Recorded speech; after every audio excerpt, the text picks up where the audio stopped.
Alors, on est devant le deck de Vivien. C'est cela, bonjour à tous. Bonjour. Donc Témurien. C'est ça, Témurien. Eh ben, je te laisse nous le présenter. Alors ce petit deck Témur, qui est une évolution d'un deck Gruul, qui a pris une couleur supplémentaire, parce qu'il paraît que le bleu c'est fort, ajouté au vert et au rouge. On est plutôt dans une idée de s'installer pour gagner la partie en mid-range, en late game. Et on a plusieurs parties qu'on a pu distinguer là sur la présentation. On a 4 grandes catégories dans ce deck. Les gros spoilers, parce que c'est bien de faire une ligne de mythique, ça fait joli. On a du Friends partout, du Friends Sarkhan, du Friends Xenagos, de la Kiora. Keranos qui est presque un arpenteur à lui tout seul aussi, en version dieu. Et un petit Surak qui fait son petit effet, qui est plus là pour son bonus qu'il donne aux autres créatures que vraiment pour lui-même. Voilà, donc ça c'était la ligne de cartes qui fait des effets qui sont pas mal et qui permettent de gérer un petit peu le board à elle toute seule. Donc tu as un coût moyen pour l'instant entre 4 et 5. Quoi. Voilà, c'est ça. Le petit problème de cette ligne, c'est que c'est des finishes. On est dans des cartes chères qui vont avoir des effets seulement un tour ou deux après être rentré en jeu. Le Keranos doit être sur table depuis au moins un tour pour commencer à faire son effet. Le Surak ne va prendre toute son importance que s'il reste au moins un tour ou deux sur table. Kiora, elle est bien gentille, mais il faut réussir à la protéger. Elle arrive tour 4, s'il y a déjà des menaces en face, elle va pas forcément réussir à survivre. Et Sarkhan, c'est pareil, il arrive seulement tour 4 ou 5 en fonction de la mana accélération qu'on a faite avant. Et il reste pas très longtemps sur table généralement, donc voilà, il faut déjà avoir fait un peu de place en face pour que ces cartes soient exploitées au maximum de leur potentiel. Ok, donc la deuxième ligne. La deuxième ligne, on est sur les grosses bébêtes. Les grosses bébêtes avec du classique, en fait, on a pris les plus grosses bêtes de Témur globalement. Donc on a le Polukranos en 3 fois parce que oui, il est légendaire, donc c'est pas la peine d'en mettre 4. Mais quand même en plusieurs exemplaires, pas un seul, parce que il a des bonnes stats tout simplement. On est à 4 mana pour une 5/5 qui en plus fait du rastable. Ça fait une bonne menace, et quand on a un premier qui est géré, on est content d'en avoir un deuxième derrière. Ok. Le dragon, c'est bien. On aurait presque pu en mettre 4 dans l'ancienne version. Quand j'étais en Gruul, j'en avais 4, mais je me suis rendu compte que sur certaines parties, ça faisait beaucoup, et justement, c'est encore une carte chère. On est encore sur une carte à 5 mana, et avec l'apparition du lame-point sauvage qu'on a juste à côté, on préfère réduire un peu les coûts et avoir des solutions différentes. Le dragon, on le verra après dans la side. Le 4ème n'est quand même pas très loin, il est dans la side. Quand on a du blanc en face, ça fait toujours plaisir. Voilà. Et puis il a une capacité d'évasion, il a des blessures directes avec la monstruosité. Enfin, c'est une bonne bête, il n'y a rien de plus à dire. D'accord, donc le dragon couteau suisse, Polukranos qui rase un peu la table, et le lame-point qui est un vrai couteau suisse. Quoi. Et le lame-point, vraiment une très bonne carte. Au début, je comprenais pas vraiment cette carte. Enfin, je comprenais qu'elle était forte, 3 monanes 4/4 avec quelques petits effets par-ci par-là. Ça paraît assez fort, mais la première fois que je l'ai joué, je l'ai mal joué, on va dire. La première fois, je l'ai mis tour 3, j'étais content d'avoir mon 4/4 tour 3. Et en fait, c'est pas vraiment comme ça que je l'utilise maintenant, sauf cas exceptionnel. En fait, cette carte, il faut la jouer tour 6, 7. Enfin, en tout cas, quand on a 6 ou 7 mana disponibles, ça veut dire qu'il faut garder toujours au moins 3 mana pour la sauver avec la capacité bleue qui permet de la remonter en main. Ouais. Et en plus, si on a un petit mana rouge en bonus pour lui donner la célérité, ça fait une surprise, ça cogne, ça sort de nulle part, c'est efficace. Voilà, donc ça c'est la base des bestioles qui permettent de commencer à infliger des blessures ou de mettre de vrais bons bloqueurs en face des menaces du board adverse, ce qui permet de protéger de l'arpenteur. D'accord, donc on est sur 8 gros spoilers, 10 grosses bêtes. Voilà. Du coup, on va passer sur la ligne là qui... Alors, en dessous, c'est comment faire pour gérer tous nos coûts de mana qui sont exorbitants, toutes nos cartes à 4 ou 5. Et pour cela, on a du coup de l'aide avec les mystiques d'un griffe, les kératites sylvestres et les coursières de crucifix.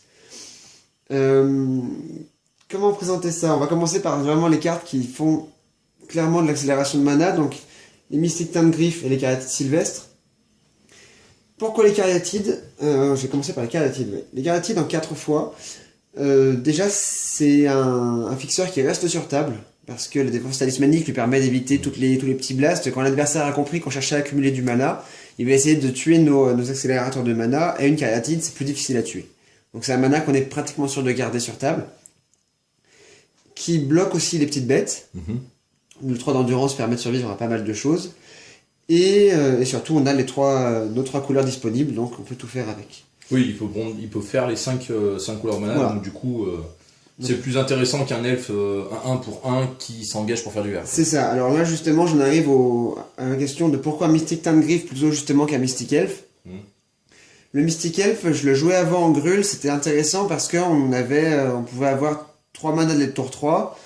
Et dans l'ancien type 2, quand on avait Ravnica Eteros, on pouvait faire par exemple du Domri Raid tour 2, on pouvait faire là on aurait pu faire du Lame Poing Sauvage tour 2 avec un peu de chance par exemple, voilà. C'était des possibilités offertes par le Mystic Elf. Le problème c'est qu'on était que sur du mana vert et que si jamais on voulait passer sur une phase d'attaque, c'était une blessure. Ce qui était pas forcément très avantageux.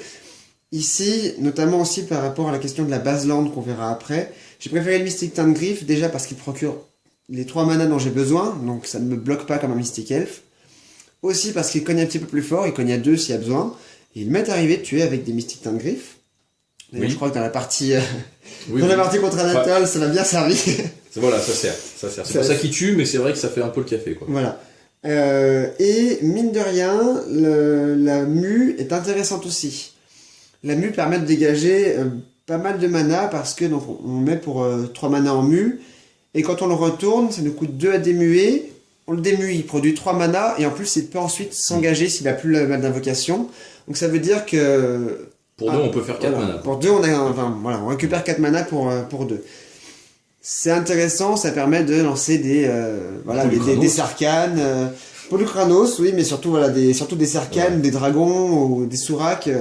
Alors qu'on a que 3 landes sur table, par exemple. Donc ça, c'est les cariatides et les mystiques. Il nous reste et du coup, la coursière. La coursière permet de gagner un petit peu de vie. Je crois que c'est ma seule source de points de vie dans le jeu. C'est toujours intéressant quand la menace est grande en face. Ça bloque tout ce qui est possible et imaginable, parce qu'avec ces 4 d'endurance, c'est difficile à gérer. Et surtout, ça accélère aussi la pioche, et du coup, ça accélère le mana. On peut jouer ces terrains depuis la bibliothèque. Et accessoirement, même si on donne beaucoup d'informations à l'adversaire, ça permet nous aussi de mieux anticiper nos tours. Ouais. On sait ce qui arrive ensuite, on sait quelle solution on va piocher, donc on sait quelle solution utiliser ou pas, quelle carte en main garder. Et puis, si jamais on est vraiment en mal de mana, quand on a une coursière de Crufix avec une Kiora sur table, on fait un petit -1 de Kiora, on pioche un terrain de plus, on met un deuxième terrain dans le tour, et comme ça on permet de se remettre d'aplomb sur les terrains. Voilà, c'est une bonne interaction entre les deux cartes, et en général, la coursière est quand même... Ouais, et puis bon, coursière, c'est sympathique quand, par exemple, t'as un dragon sur la table, que l'autre voit un deuxième dragon. Oui, ça met la pression. Un petit coup de pression, pour le peu qu'il y ait un lame point au milieu. C'est un côté psychologique qui est pas mal là-dessus.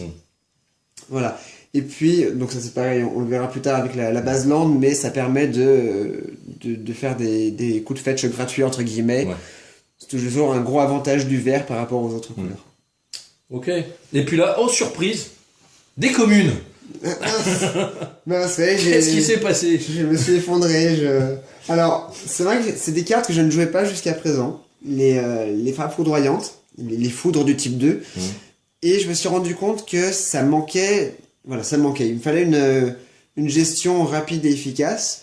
Parce qu'on a le Polukranos qui peut faire de temps en temps quelques petits dégâts, mais il faut qu'il soit sur table, qu'on récupère du mana, ça coûte cher. Oui, ça coûte cher. On a le Sarkhan qui peut mettre 4 blessures, mais payer 5 pour mettre 4 blessures et ensuite perdre son arpenteur, ça fait yesh. Voilà, c'est embêtant, disons que ça m'arrive, ça arrive régulièrement, mais c'est lourd, ça fait un tour presque à vide du coup. Alors que des frappes foudroyantes, certes on gère pas tout ce qui est à 4 d'endurance ou plus, mais à 3 on gère déjà pas mal de menaces, et puis ça coûte pas grand chose d'en jouer 2 si besoin vraiment sur une grosse menace. Donc voilà, c'est en éphémère, tout est bien. Bon, ça reste une bonne carte. Même un finish, on peut cibler le joueur aussi. Oui. Contrairement justement au Polychronos ou aux arcanes, on peut cibler aussi le joueur, ça permet de finir assez bien la partie. Ok. On a ensuite, si on reste dans le Blast, tiens, comme on a commencé par là, la griffe du cratère, une seule, ça permet surtout de finir une partie, ou de gérer une menace qui est un peu grande. Voilà, justement, la frappe foudroyante, quand elle est inutile contre 4, 5, 6, 7 d'endurance ou plus, sait-on jamais, par exemple, il m'est déjà arrivé de voir en face de moi une hydre de genèse lancée à 11, donc qui était une 9-9. Il fallait bien que je trouve une solution pour la dégager, et avec la griffe de cratère, ça marche bien. En plus, évidemment, on profite de tout l'intérêt des cartes, de la capacité de Témur, la capacité de férocité. Comme pratiquement toutes nos grosses créatures ont 4 d'endurance, 4 de force, on a la griffe de cratère qui fait un petit choc pour 1, plus ensuite les X qu'on a. Ne serait-ce que Sarkhan, quoi. Sarkhan arrive, hop, bif, paf. Voilà, c'est ça aussi. Sarkhan arrive, hop, il se transforme. Ah tiens, j'ai la férocité, c'est une 4-4, tout va bien. Le charme de Témur. Encore un petit couteau suisse. Que fait-il? Alors, sur les 3 capacités différentes, il y en a 2 qui me servent vraiment. La première capacité, la première occurrence, la première modalité, je crois que c'est ça le terme, pour le charme de Témur, c'est de grossir une de ses bêtes et de la faire se battre contre une bête adverse pour faire de la place, tout simplement. C'est très pratique pour faire de la gestion, et surtout, ça permet, avec ce petit bonus de +1 +1, de dégager une bête en face pour ensuite aller cogner plus fort. Voilà, c'est un petit bonus qui n'est jamais perdu. Au début, j'avais hésité à mettre le coup de poing sauvage. Bon, c'était une commune, alors ça faisait mal au cœur. Non, c'est pas pour ça que j'ai pas choisi le coup de poing sauvage. Le coup de poing sauvage, c'est un rituel. Il fait moins d'effet, même s'il booste de +2 avec la férocité, c'était quand même moins polyvalent que le charme de Témur. Parce que justement, ce charme permet aussi de faire un contre-sort. Alors ça arrive moins, je m'en sers moins régulièrement comme contre-sort, mais ça fait toujours du bien d'enlever le spoiler adverse avant qu'il soit sur table. Ça évite justement d'utiliser les foudres ou autre chose pour faire de la gestion. Et enfin, la troisième capacité, donc il y a une des 2 qui me sert le plus avec la première, c'est de faire d'empêcher les adversaires de bloquer tout simplement. On empêche les créatures de force 3 ou moins de bloquer. Donc contre les armées de tokens, par exemple, contre les decks axés sur le gobelin de M15, ça permet de passer comme dans du beurre, quoi. C'est pratique. Et l'ascendance pour finir? Et l'ascendance pour finir, on aurait pu commencer par là d'ailleurs, parce que c'est une des cartes clés du jeu. Il m'arrive de la sortir quand je side, parce que contre certains decks, c'est pas forcément ce dont j'ai besoin. Mais pourquoi elle est là? Tout simplement parce que, encore plus que pour la capacité de donner la célérité à tout le monde, parce qu'elle fait piocher. On a beaucoup de créatures qui entrent sur le jeu à 4, donc on a les lames-poings, les dragons, les Polychronos, et ça permet de faire de la pioche, surtout quand on est au milieu de partie, on a épuisé notre main, on a produit du mana, on a posé toutes nos bêtes sur table ou presque, et on se retrouve avec une main vide et plus de solutions en main. Avec l'ascendance, on peut de nouveau piocher des cartes, et on peut envoyer les menaces encore plus vite au combat, par exemple le Polychronos qui arrive avec la célérité. C'est pratique. Le lame-poing, ça veut dire qu'on n'a pas besoin de payer le petit rouge en plus pour donner de la célérité, c'est pratique. Et d'ailleurs, dernière chose pour l'ascendance, avec le lame-poing, c'est assez intéressant. Si vraiment on est bloqué, qu'on n'a plus de cartes en main, plus de solutions, que la partie est bloquée, on remonte le lame-poing, on le rejoue, on le remonte, on le rejoue, et on pioche des cartes autant qu'on a de mana. On pioche une carte pour 3, ça coûte quand même relativement cher. On pioche une carte pour 3, mais quand une partie est bloquée, ça peut être sauver, une solution. D'accord. Voilà. Je pense qu'on a fait à peu près le tour. Alors on n'a pas détaillé exactement comment fonctionnaient les arpenteurs, ou Kyranos, mais voilà, c'est des cartes qui, je pense que quand on les lit, elles se comprennent assez bien toutes seules. Le Kyranos, c'est comme l'ascendance, ça fait de la pioche et ça fait du finish aussi. La Kiora, ça fait de la gestion quand on n'arrive pas à dégager tout de suite les créatures en face, et puis après ça pose une 9-9. D'ailleurs 9-9 Kraken qu'il faut piocher sur ascendance. Et Agos nous met des menaces ou du mana. Enfin voilà, toute cette première ligne là est très intéressante et fait un petit peu tout, quoi. Ok, on va passer à la base de mana. Passons à la base de mana. Donc la base land. La base land, on y va.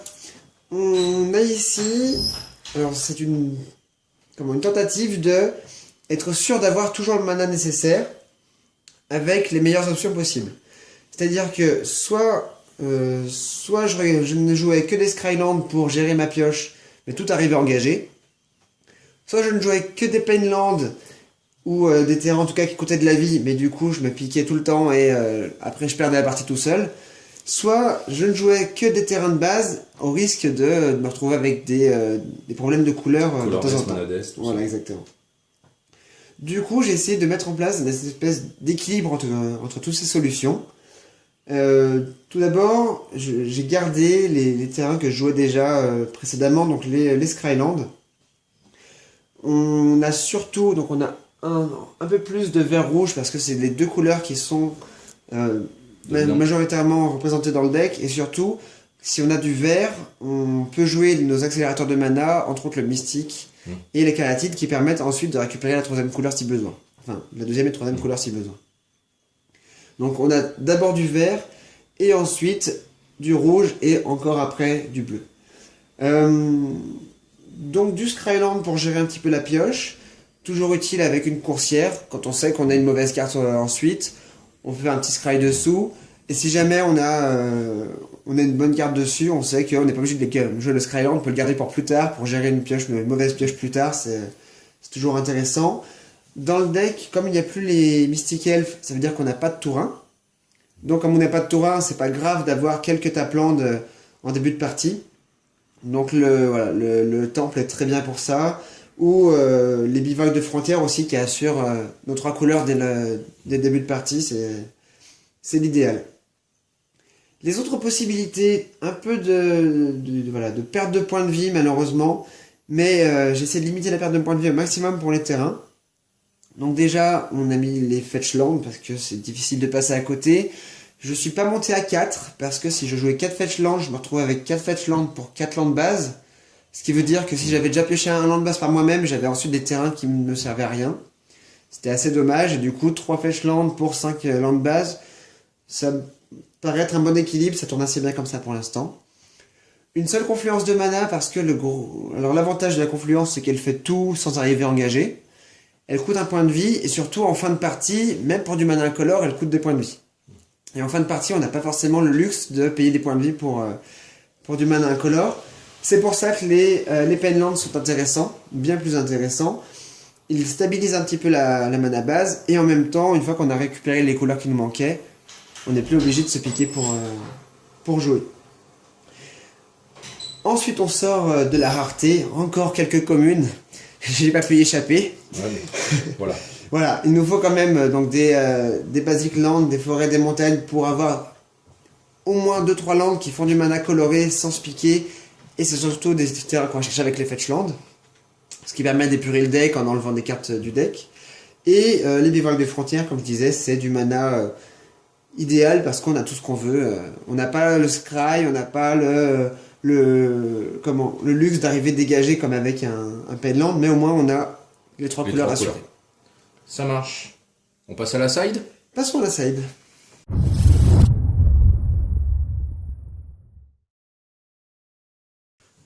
Donc la side, quelle surprise, beaucoup de communes et d'Unco. Ça Voilà. change un peu du reste. Ça change un petit peu. Le pourquoi du comment de cette side, c'est parce que les petites communes, les petites zones co, sont des cartes auxquelles on ne pense pas forcément, mais qui font la différence et qui peuvent surprendre souvent pendant les parties quand les adversaires voient les cartes que je sors en side. Alors pas pour toutes, mais pour certaines, les adversaires se disent « Ah tiens, tu joues ça, mais je m'y attendais pas du tout et donc j'ai pas prévu de cartes pour le gérer. » On va peut-être d'abord commencer par les cartes qui sont évidentes en side, celles justement qui ne créent pas la surprise mais qui marchent très bien. Donc ça c'est la ligne du haut. On a le fameux 4ème dragon, j'en parlais tout à l'heure, c'est celui qui me manquait dans la base deck parce qu'on n'avait pas forcément le luxe de mettre encore une carte à 5 mana, mais contre un jeu avec du blanc, c'est quasi obligé. C'est une carte qui sera difficile à gérer, qui pourra bloquer un gros spoiler blanc ou juste faire ses dégâts en étant tranquille parce qu'elle ne pourra pas le gérer justement. Ensuite, on a les titres tranche brume, indispensable contre le bleu. Ça fait une surprise, ça fait un finish. Encore une fois, c'est une carte qui ne pourra pas être gérée. Et avec toute l'accélération de mana qu'on a, c'est très vite une grosse bête. Même dans les rares cas où on la joue en début de partie sans avoir payé trop cher pour avoir juste une 3-3 ou une 4-4 par exemple, ça permet de passer à travers un jeu bleu et de gagner la partie sans trop d'efforts. Ensuite, on a la botte dédaigneuse. Alors oui, c'est une commune, mais c'est une commune assez classique en side. C'est tout simplement un contre-sort très efficace qui permet en miroir ou contre les decks absents avec des grosses cartes qui coûtent 4 ou 5 de pas se faire embêter. Donc voilà, la botte dédaigneuse pour 2 mana, on évite l'entrée en jeu d'un rhinocéros de siège par exemple, d'un Sorine, d'un roc compagnon, ou en miroir on évite tout ce qui est Polychronos, les arpenteurs, enfin voilà. Toutes les grosses cartes qu'on joue nous-mêmes ou qu'on n'a pas envie en tout cas de voir jouer en face. On arrive ensuite sur l'originalité en quelque sorte du deck. Les plumettes, j'aime bien cette carte, ça fait longtemps que je l'ai en side, parce qu'elle permet de gérer des cartes qui me posent énormément de problèmes sinon. Elles permettent de gérer tout simplement par exemple un dragon en face, ou de gérer les quelques cartes qui m'embêtent vraiment, que je ne supporte pas. C'est-à-dire tous les gros démons du noir par exemple. Les gros démons en mardu, donc la 5-5 pour 3, voilà, la 5-5 pour 3, la 4-5 actuelle ou non 5-4. Le boucher de la horde c'est une 5-4 qui a plein d'effets insupportables en sacrifiant ses amis. Enfin, voilà. Ou même le dragon, le roc compagnon, etc. Voilà. Le plumette vraiment permet de dégager tous ces spoilers, sachant que ma seule réponse à une créature volante, sinon c'est le dragon souffle de tempête. Donc quand je peux gérer une créature qui vole autrement, avec le plumette, c'est génial. Ensuite on a un activer les flammes. Activer les flammes, ça permet tout simplement de faire un peu plus que ce que fait déjà la frappe foudroyante.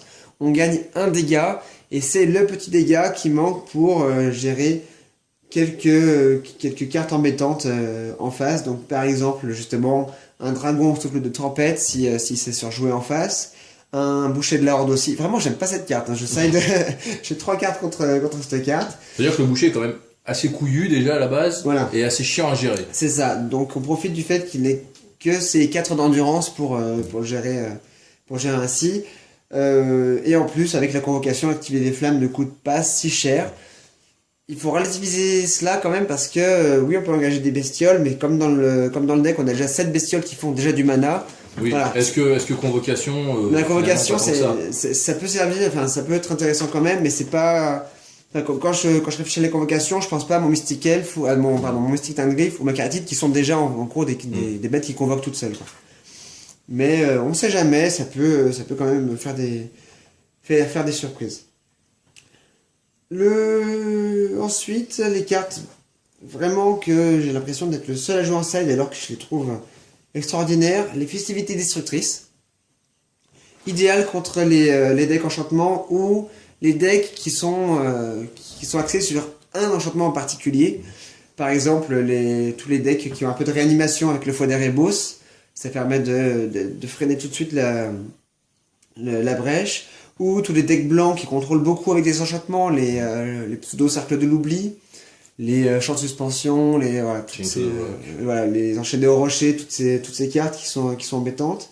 J'ai même trouvé une fois un deck qui jouait en grâce le +6/+6 au nombre de créatures et d'aura que je contrôle. Ça fait toujours plaisir pour 2 mana de casser un spoiler comme ça et en plus de mettre 2 petites blessures aux joueurs. Ouais. C'est ça qui est fort dans la festivité, c'est que ça fait un choc en plus. Pas seulement une naturalisation. On a ensuite un écrabouilleur de police pour les mêmes raisons. Il y a pas mal d'enchantements qui sont embêtants. Il piétine de base, donc il permet de passer par-dessus aussi pas mal de petites bestioles. Il est protégé contre les enchantements, donc ça veut dire pas d'enchaîner au rocher, pas de champ de suspension, pas de toutes ces cartes qui posent problème. Et il a 4 de force, il permet de piocher sur l'ascendance témurienne. Voilà. On est sur une bonne créature de side. Si je regarde enfin la dernière ligne, et on arrive vers la fin de ce deck tech, du coup, on est là sur la gestion des decks qui pop des milliers de tokens. Donc une Chandra, qui viendra prendre la place par exemple d'une Kiora. Kiora faire un +1 pour empêcher d'infliger une blessure à un petit jeton pendant un tour, c'est pas forcément utile. Alors que Chandra qui dégage les jetons un par un, et en plus qui fait conne un joueur, c'est pas mal. Et quand on a une coursière de crucifix sur table, on voit sa prochaine carte de pioche, on se dit tiens, je fais un Géronte Chandra, comme ça je pioche ma carte, je veux la jouer. C'est assez intéressant pour accélérer le jeu et pour trouver des solutions contre ce genre de deck qui a tendance à déborder assez vite. Le cercle de flamme, aussi contre les jeux qui jouent beaucoup sur les jetons. J'adore cette carte par exemple contre le deck qui joue au gobelin de M15, parce que le gobelin de M15 pond un token par tour qui est obligé d'attaquer. Avec le cercle de flamme, il se prend une blessure dès qu'il attaque et on gère les tokens au fur et à mesure qu'ils arrivent. Donc on n'a pas trop de problème avec les tokens. Et enfin le barrage de rocher, que j'ai longtemps hésité à mettre au main deck, peut-être que je le ferai au bout d'un moment. Cette carte a tendance déjà à dégager les jetons parce qu'elle met une blessure à toutes les créatures adverses. Et surtout, on l'oublie trop souvent, mais ça fait tellement gagner. Avec la férocité, les créatures adverses ne peuvent pas bloquer. Tout court, sans condition haute, juste avec la férocité. Ce qui veut dire qu'on est encore plus dans le débordement qu'avec un charme de Témur qui permettait d'empêcher de bloquer seulement pour les créatures de force 3 ou moins. Là, vraiment, on est dans une fin de partie royale quand on gère cette carte. Ok.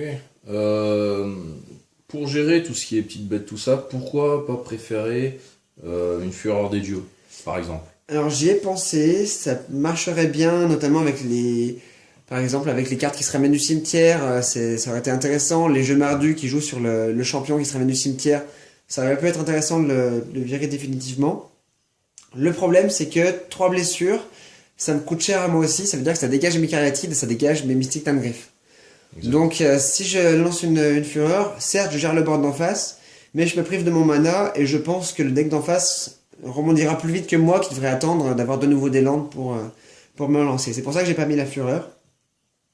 Par contre, une carte à étudier peut-être, ce serait le giclée de magma, qui fait une espèce de choc mais qui exile. Pourquoi pas, il faudrait que je trouve une place, peut-être en enlevant autre chose, en enlevant les écrabouilleurs de police par exemple, que j'utilise pas forcément à chaque fois. Faudrait voir. Mais voilà, c'est vrai que le fait de faire des kills qui exilent en plus pourrait être intéressant, oui. Ça marche. Eh ben, je te remercie. Mais je t'en prie. Et puis à bientôt. À bientôt pour une nouvelle partie.